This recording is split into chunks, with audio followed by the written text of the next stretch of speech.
그 2015년 예산안을 보면요. 보건복지부에 할당된 게 51조 원이에요. 그중에 10조 원을 의료비에 투입하겠다는 건데 제가 말씀드렸던 이 3대치 그 비급여에다가 좀 집중 투여할 것으로 보입니다. 먼저 첫 번째 가장 큰 부담이 된다고 하는 비급여가 바로 선택진료비입니다. 선택진료비라는 거 여러분 이제 대학병원이나 큰 병원 가시면은 접수를 할 때 어떤 의사한테 진료를 받으시겠습니까? 라는 질문 받아보셨을 거예요. 우리가 이거 흔히 특진이라고 하죠. 선택진료인데 이거는 쉽게 얘기해서 저는 이 의사한테 진료를 받겠습니다라고 선택을 하는 거예요. 선택을 한 만큼 내가 추가 비용, 그러니까 특진료, 선택 진료비를 더 내야 되는 거겠죠. 이게 보험 적용이 안 됩니다. 예를 들면 그냥 일반 진료를 받으면 10만 원인데 선택 진료를 하면 추가 10만 원을 해서 20만 원을 내야 되는 경우가 있어요. 그러면 추가된 비용 10만 원에 대해서는 이 환자가 전부 다 부담을 해야 되기 때문에 굉장히 환자 입장에서는 비용 부담을 받을 수밖에 없겠죠.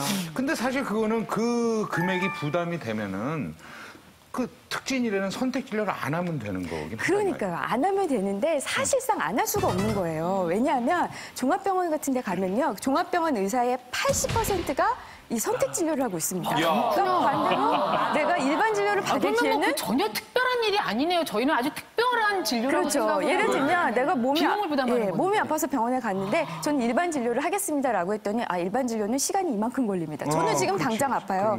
선택 진료를 하시면 지금 당장 진료를 받으실 수가 있습니다. 그러면 당연히 선택 진료를 하겠죠. 그러니까 선택 진료를 선택할 수밖에 없는. 선택이 사실은 선택이 아닌 이런 모양새가 돼버렸죠. 근데 이게 도대체 병원비 차이가 얼마나 납니까? 우리가 한 번 정도 선택 진료를 한다. 그러면 그 정도쯤이야 하고 그냥 낼 텐데 문제는 이 암 환자 같으신 분들처럼 그 중증 환자의 경우에는 그냥 지나치기에는 그 비용 차이가 많이 납니다.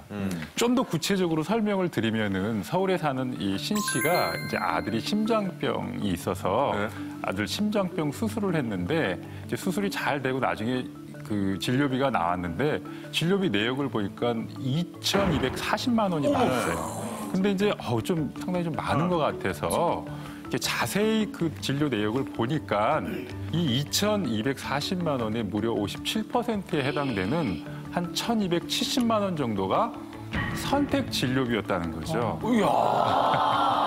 이게 어떻게 보면은 거의 선택 진료비 폭탄을 맞은 셈이나 마찬가지입니다.